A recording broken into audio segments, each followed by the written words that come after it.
یہ محرم الحرام کے بابرکت ایام ہیں، اپنے گھروں کے اندر خود بیٹھ جاؤ اپنے بچوں کو لے کر۔ میں نہیں کہتا آپ پوری بڑی دیگ پکا کر لوگوں کو 100-200 لوگوں کو جمع کریں اور پھر جو ہے وہ ان کا ذکر کریں، وہی روٹین کا کھانا جو گھر میں بنتا ہے، ذرا اہتمام کے ساتھ چادر بچھا کے بیٹھ جائیں، اور بچہ بیٹھ جائے، بیٹی بیٹھ جائے، بیٹا بیٹھ جائے،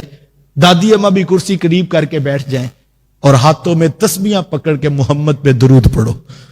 آل رسول کے تذکرے کرو، اہل بیت رسول کی محبت باتوں باتوں میں ان کو بتاؤ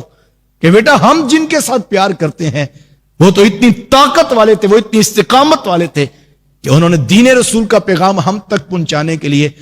72 لوگ تو کٹوا دیے، لیکن ظلم کے آگے جھکنا گوارا نہیں کیا تھا۔ ہم ان کے ساتھ جڑے ہوئے ہیں۔ جملہ تو سادہ سا تھا، لیکن لکھنے والے نے کمال کر دیا، کہا شاید کہ دشمن کو پتہ نہیں ہمارا اس خاندان محبت سے تعلق ہے کہ جن کے کٹے ہوئے سر بھی نیزے کی نوک پہ قرآن کی تلاوت سنایا کرتے ہیں۔ ہم تو اتنی بلند ہستیوں کے ساتھ جڑے ہوئے ہیں، یہ 1400 سال کے فاصلے جیسے ہی محرم کے ایام واپس پلٹ کے آتے ہیں اور یہ یادیں تازہ ہوتی ہیں تو لگتا ہی ابھی کل کی کہانی ہے۔ ہم نے تو اپنے بڑوں سے سنی ہے، ہم نے تو کتابوں میں پڑھی ہے، لیکن ان کے خون کی حرارت اتنی ہے کہ آج 1400 سال گزرے ہیں،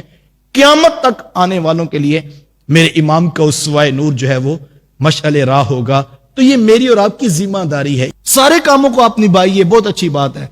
لیکن یہ یاد رکھیے گا کہیں ایسا نہ ہو جو آپ کے جگر کے ٹکڑے ہیں ان کو محروم ہی رہ جائے۔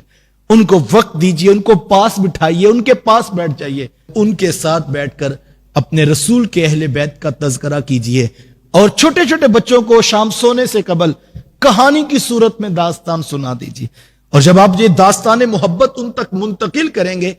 تو جو بچپنے کی عمر ہوتی ہے اس میں انسان کے ذہن کی تختی جو ہے بالکل خالی اور صاف ہوتی ہے۔ صاف تختی کے اوپر لکھنا آسان ہے، اور لکھی ہوئی تختی کو مٹا کر لکھنا بڑا مشکل کام ہے۔ ان کی دلوں کی سادہ سی صاف ستھری پاکیزہ جو تختیاں اللہ نے ان کو عطا کی ہیں، ان کے اوپر نام لکھا ہو تو اصحاب رسول کا لکھا ہو، ان کے اوپر نام لکھا ہو تو آل رسول کا لکھا ہو، ان پہ نام لکھا ہو تو اہل بیت رسول کا لکھا ہو، ان کے اوپر نام لکھا ہو تو گنبد خضرا کے مکین کا لکھا ہو۔ یہ ہم نے کام کرنا ہے، اور یہ ہماری ذمہ داری لگائی گئی تھی۔ آقا کریم علیہ السلام نے 3 کاموں کی ذمہ داری ہمارے اوپر لگائی ہے، فرمایا اپنی اولاد کو 3 چیزیں ضرور سکھانا، حب نبیکم، اپنے نبی کا پیار سکھانا۔ مجھے مخاطب کر کے، آپ کو مخاطب کر کے کہا گیا اپنی اولاد کو اپنے نبی کا پیار سکھانا۔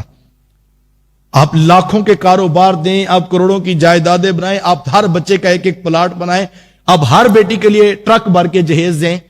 میں آپ سے جو ہے وہ اختلاف نہیں کرتا، حق حلال کا ہو تو یہ باعث برکت ہوگا، لیکن میں اتنا ضرور کہتا ہوں یہ سب کچھ نہیں دے سکے،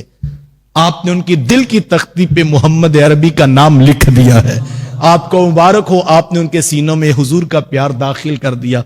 وحب اہل بیت ہی، اور میں میرے اہل بیت کا پیار سکھاؤ،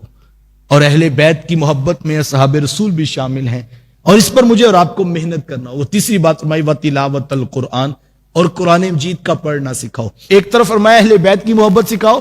اور دوسری طرف فرمایا کہ قرآن کا پڑھنا سکھاؤ۔ ظاہری بات ہے جب قرآن کا پڑھنا سکھاؤ گے تو قرآن خود فرمائے گا والذین معہ اشداء علی الکفار رحماء بینہم، محبوب یہ جو تیرے ارد گرد جھرمٹ میں محبتوں کے کشکول لیے بیٹھے ہیں، اللہ اکبر، محبوب یہ آپس میں پیار کرنے والے ہیں، یہ آپس میں محبت کرنے والے ہیں۔ تو یہ عنوان جب قرآن بچے پڑھیں گے تو ان کو خود بخود اصحاب رسول کی عظمت سمجھ آئے گی، ان کو خود بخود اہل بیت کی جو ہے وہ رفعت سمجھ آئے گی۔ آئیے اس کام میں مشغول ہو جائیے۔ علماء نے لکھا اس بات کو، کہا کہ نفل پڑھنے سے افضل ہے کہ آپ اپنی اولاد کی تربیت میں مصروف ہو جائیے۔ محرم الحرام کے یہ حریت کے ایام مجھے اور آپ کو پیغام استقامت دیتے ہیں، میدان عمل میں اتریے اور اپنے حصے کا چراغ روشن کیجیے۔